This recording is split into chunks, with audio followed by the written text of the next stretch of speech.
Hello everyone, my name is Andrei Dima. I am a travel photographer and in the past year I've been using the Fujifilm system. And recently I was on a work trip through Spain. I went to Sevilla, Cadiz, Malaga, Granada and much more.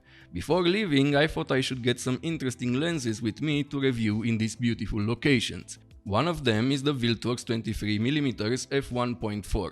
Besides the technical part of a review, on this channel I want to give as many real-world examples as possible so you can get a good sense of the lenses I am reviewing.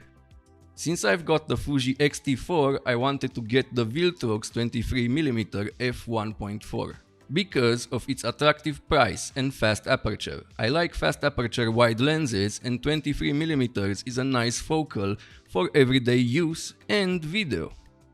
I like taking photos a lot at blue hour and night, and the f1.4 aperture is perfect for this on Fujifilm cameras. Now let's review the Viltrox 23mm f1.4.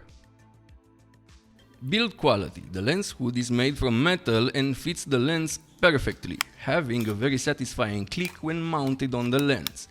More manufacturers should make lens hoods like this. The rest of the lens is made out of metal, the lens mount as well. On the lens mount you have a micro USB port. With this port you can easily update your lens. Yes, Viltrox provides updates for their lenses, and quite often.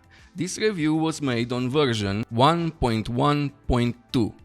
This lens is not weather sealed. They could make a Mark II with weather sealing and raise the price a bit. That would be awesome. Speaking of the future, I hope Viltrox makes a 16mm f1.4 or a 14mm f2.8. The aperture ring is declicked and very well dampened. I've never turned it accidentally in my many uses. I would have preferred an aperture with clicks, but I don't mind this one. This is the newer version of the lens, the one without the gold writing. On that one, the aperture ring, I think it was easier to turn. The declicked aperture ring is good for video, but on Fujifilm cameras that doesn't work. When turned, the aperture changes in steps and not smoothly, so this is useless for video. It has a 52mm front filter size. The focus ring is wide enough and turns smooth and nice. Also, this lens doesn't have image stabilization, but being a wider lens that is not a problem. This is a light lens, maybe the lightest I own, but it doesn't feel cheap, on the contrary, for a lens this light it feels very premium. Overall, I really like the Viltrox 23mm f1.4 build quality and simple design.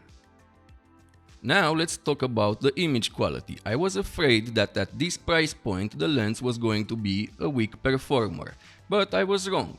The Viltrox f1.4 performs very nice in the middle starting from f1.4, and from f2.8 and up the contrast and sharpness are very good.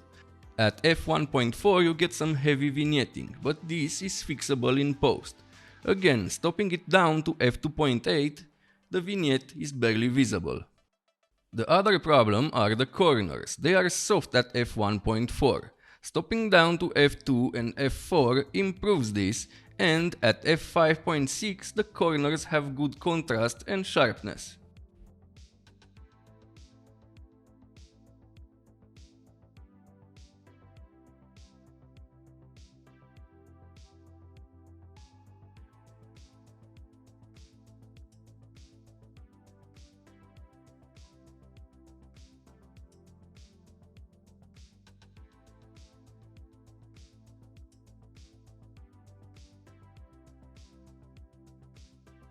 Let's take a look at photos taken at minimum focus distance.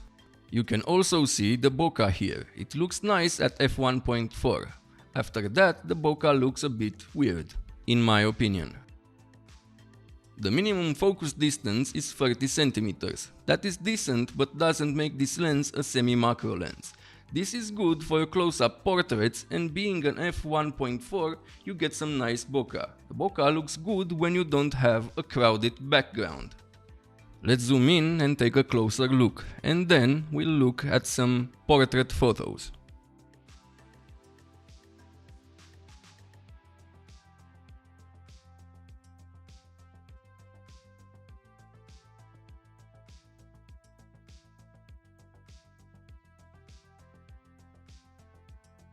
The autofocus when taking photos works very well. I never encountered problems during the day. At night I had some issues, but not so many. The lens sometimes lost focus and remained like this until I changed position. Then it would refocus, but this happened 3 or 4 times in really low light. The face and eye detect work well with this lens in the middle, but if you put your subject near the corners, it tends to lose track sometimes.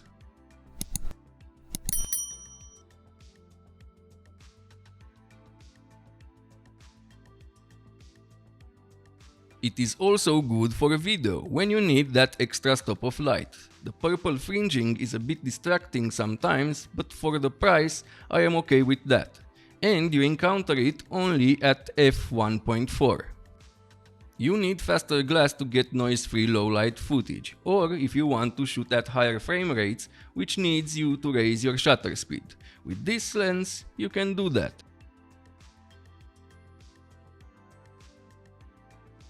The autofocus performance in video is good. After the 18-55 XF lens, this is my favorite when using autofocus for video.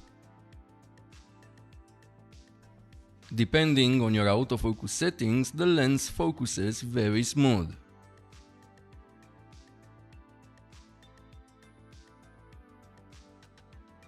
The eye and face tracking work decent with this lens. I usually keep the eye detect off and get better results. In good lighting conditions, I found autofocus reliable and the focus breathing is minimal.